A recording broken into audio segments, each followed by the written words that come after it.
What's up, you guys? Today I'll be discussing how I got onto this path of entrepreneurship.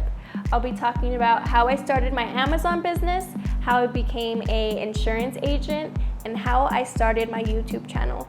But before we talk about what I do, we'll first talk about why I do it. Let's get into it. So the reason I started my Amazon business, it's not the most inspirational. I actually made a bad choice. My roommate and I, we had a lease and we knew it was gonna be ending soon, so we went and started our second lease. Come to find out, this first lease still had 4 more months on it. With that being said, we at that point had 2 leases for 4 months.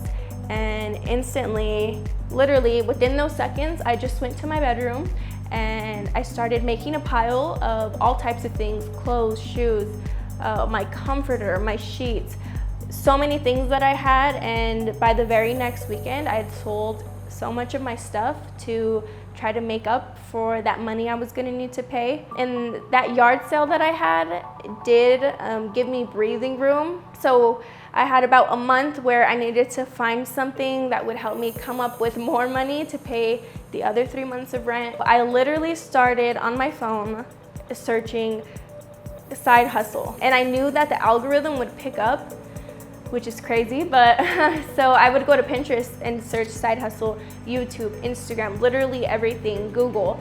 And eventually it did start suggesting me things, and I was getting ads for different videos that supported side hustles. It would even say that. And a lot of them I didn't like and weren't realistic for my life until I saw the ad for drop shipping. So when I found out about drop shipping, I learned everything from YouTube, basically. I watched a million YouTubers to the point that I couldn't find any videos that I hadn't seen. I started contacting manufacturers in China because I figured I like clothing, so maybe that's the best path for me. It makes the most sense for me. So I would contact manufacturers in China, like I said, and I probably spent $2,000 on samples that I didn't like. And you might be asking, where did I get that money? So kind of going backwards, my brother-in-law is into the stock market. He's a day trader full-time, and he had been telling me during COVID, like, you need to start investing, you need to start investing. And that was really scary to me. I didn't feel comfortable putting my hard-earned money into this sort of system that could potentially lose it all. But you know, we got those relief funds or the stimuluses, and I was like, okay, this is my opportunity to invest this.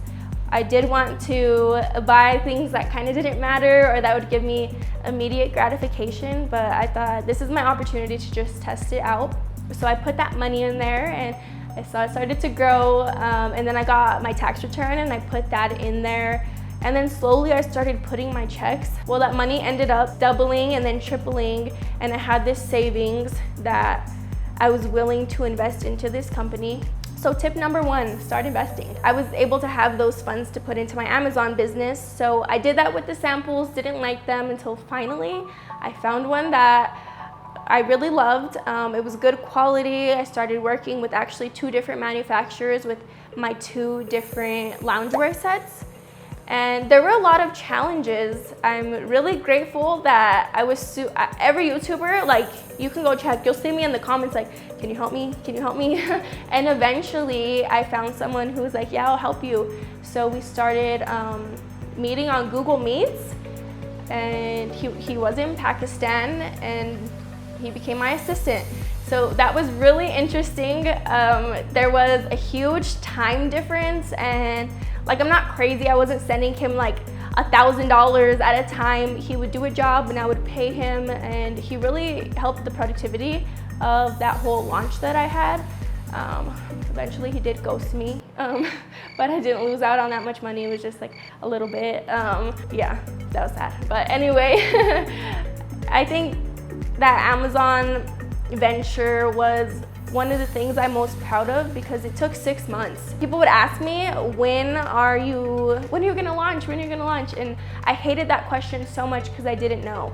Like, I didn't know what I was doing. One of the biggest mistakes that I made was I didn't know how much math would be involved, and I miscalculated, and it made me lose out on so much money, like thousands. I learned from it, and again, it was like stimulus funds that made me more money in the stock market, so I felt comfortable investing that because it really wasn't my money to begin with. So that's how I started my Amazon business. And I will say it was one of the hardest times of my life. There were a lot of emotions wrapped up into this. My mom, well, first I got engaged, and that was so exciting. And a few days later, my mom got diagnosed with cancer.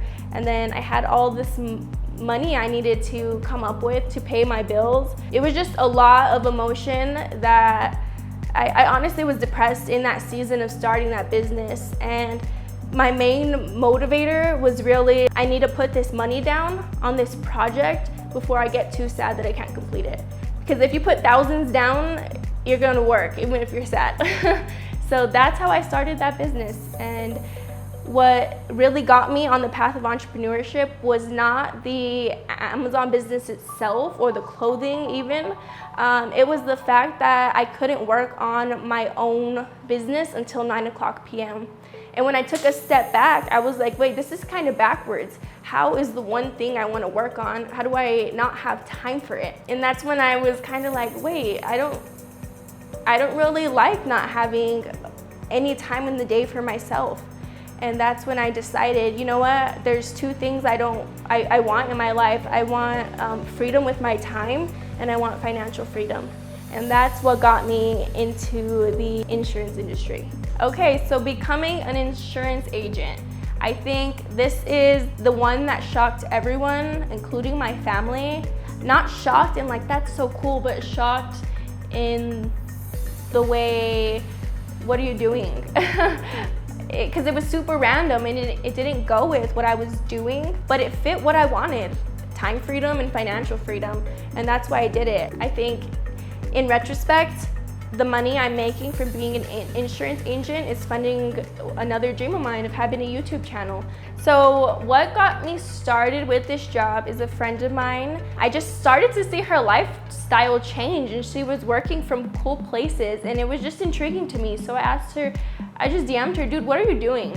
And she was like, I'm an insurance agent. And I was like, okay, how do I become one? And she basically told me that I just needed to pass a test. So I started studying for that test like crazy. I'm not kidding. When I want something, like, I go after it for sure. A month straight, I studied at least. So I would go to school, I would go to work, and then I would come home, make dinner, whatever I had to do, homework, and then I would study at least 2 hours a day for 30 to 40 days. I did this. So I took my test, and I did not pass it. So the day I didn't pass it, or the moment I found out I didn't pass it, I got on my phone and rescheduled my next test to prevent me from becoming discouraged or getting lazy. So the second time that was my test date, I show up and they were like, oh, it was actually yesterday. That one really made me cry because I kept paying for it and I felt so ready. But again, that same moment, I scheduled my next one. And technically it was my second time, but the third test I scheduled, I did pass. From there, I started learning the material that I needed to learn, and that friend of mine, she really coached me one-on-one on what to do, and pretty soon after I started making money from that, which made it possible for me to fund this YouTube channel. I don't really have much input on this career path yet because I think I've been selling, this is gonna sound crazy, like 3 weeks now, but it's been very profitable. And I would say for anyone who is looking for a job, it is cool, you get to help people. I sell like life policies, so in the event that somebody dies or becomes like critically, chronically, or terminally ill, those benefits pay out. So it sounds like a weird job, but you actually really are helping people, and then you get paid commission. So this career path specifically, I will have to keep you updated on because I'm so new to it, but I think I've learned pretty fast, and I think a lot of people can. I think the cool thing about a lot that I've done previous to all of this, I was a therapist for children with autism, and that too was just a test you have to take. The insurance is a test you have to take, and I think that's super awesome because it's so much opportunity.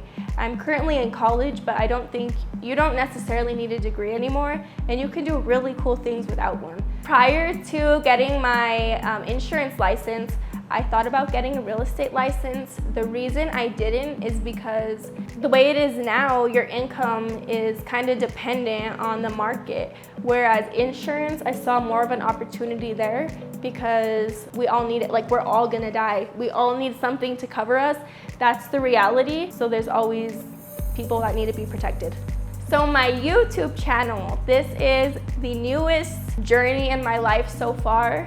Even though I just said I barely started insurance for 3 weeks. The YouTube idea came to my mind one night. I was like, I think I could be good at that, and I think I could add value to other people's lives, because I'm not really here trying to necessarily show you how to curl my hair or, I don't know, do everyday life things. I want to add value to people's lives because that's what's most important. So the minute I decided that I wanted to start a YouTube channel, I just went to my Instagram and I posted on my story, do you know any good videographers? And I got a few recommendations and I checked out their pages, and then there was one that I saw had a lot of talent. It's behind the camera. You can add your face. So I DM'd him and he asked me if I wanted to meet. We met on a Saturday, and the next Saturday we were filming. So that's how that started. There wasn't too much thought put into this because at this point in my short career, what I have learned and what I have decided in my own head is that if I want to do something, like I'm done dreaming about it. I'm just gonna do it. Because if I want to be good at it in 10 years, then I need to start being good at it now. And if I'm being completely honest, I'm really not scared of failing at anything. And I mean that. It's actually the opposite. I'm more in the mindset of if I'm gonna fail at something, I want it to be now. I think to some people, my goals sound crazy, or my career path sound crazy, but I don't really care. The way that I see it is I'm 22, and if I really suck at something, let it be at 22. And if I find that I'm super good at something, let it be at 22. So I don't feel like there's losing, there's only succeeding and learning.